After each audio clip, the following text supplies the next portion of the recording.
Alors en direct avec vous du côté de Glastonbury, Glastonbury Wells et puis tous ces hauts lieux sacrés, vibratoires, toujours sur la ligne Michael. Donc je vous avais parlé quand j'étais au Mont-Saint-Michel, oui, il y a 5 semaines, c'est bien ça que je me souviens, c'était il y a pas si longtemps. Donc juste un petit coucou et une petite minute pour vous dire 2-3 choses à partir de ces lieux où on peut être physiquement ou se connecter à distance par projection de conscience ou par intention. Si vous n'avez pas le loisir, je dis ça pour toutes les personnes qui n'ont pas le loisir, le temps, l'argent, voilà, d'aller sur tous ces lieux dont certains sont parfois très loin de chez nous, bah, sachez que ça marche parfaitement bien. Je l'ai essayé à plusieurs reprises et que on ressent et on reçoit tout à fait, voilà, de manière tout à fait lumineuse et correcte. La deuxième chose, puisqu'on parle, alors évidemment ça se fait à partir de l'intention du cœur, et c'est la deuxième chose que je voulais dire, l'intention, c'est d'avoir cette intention sous-jacente de bien se connecter, que ce soit à distance ou en présence, à ce qui est pure lumière. Pourquoi je dis ça? Parce que ces lieux sacrés sont aujourd'hui très connus, très visités, très arpentés. Il y a beaucoup de projections, hein, de légendes, etc. rattachées, donc d'égrégores. Alors il n'y a rien de négatif en soi, simplement ce sont des projections humaines, donc quitte à faire autant se connecter à ce qui est pure lumière, à ce qui est à l'origine, originel, à l'essence même, plutôt que voilà, à des projections humaines.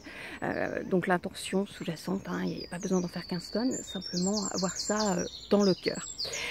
Conscience aussi que chacun reçoit et ressent ce qui est juste pour lui. Donc il n'y a pas, parce que je vois ça parfois, à se comparer les uns aux autres.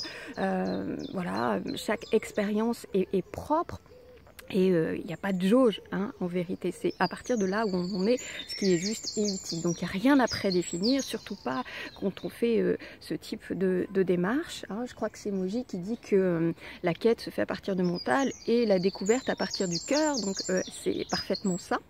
Alors juste une parenthèse, oui, je voulais vous le dire au début, je ne suis pas tout à fait au tort de Glastonbury, parce que figurez-vous qu'au moment où j'ai voulu faire cette vidéo, eh bien il s'est basé quelque chose qui fait que ça n'a pas été possible. Donc on n'est pas très loin, voilà, soyez rassurés. Donc vous bénéficiez à travers cette vidéo des énergies, et j'y ai veillé par intention, des énergies du tort de Glastonbury, mais l'univers est facétieux parfois.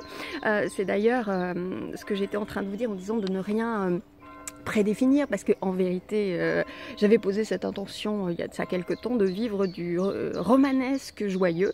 Je peux vous dire, j'ai été servie en arrivant et je me suis souvenue de ça en arrivant, pour le coup, quand j'ai tilté, une fois que j'ai laissé mon mental dans le panier, parce que mon mental me sert ici à conduire à gauche, donc j'en ai aussi besoin, mais le cœur sert voilà, à se dire ah enfin à se dire, à ressentir que ah, c'est donc ça, hein, voilà.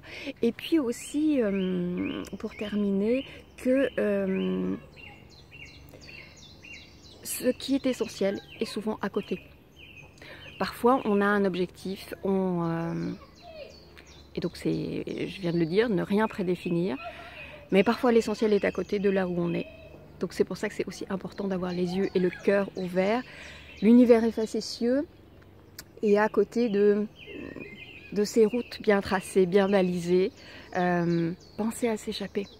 Parce que souvent, ce dont on a besoin, notre véritable quête intérieure, se trouve à côté des balises. Voilà, je vous dis à très bientôt et je vous laisse quelques secondes pour bénéficier des énergies de ce lieu qui restera un secret, mais en tout cas qui se trouve tout à côté du tort de Glastonbury. À bientôt les amis.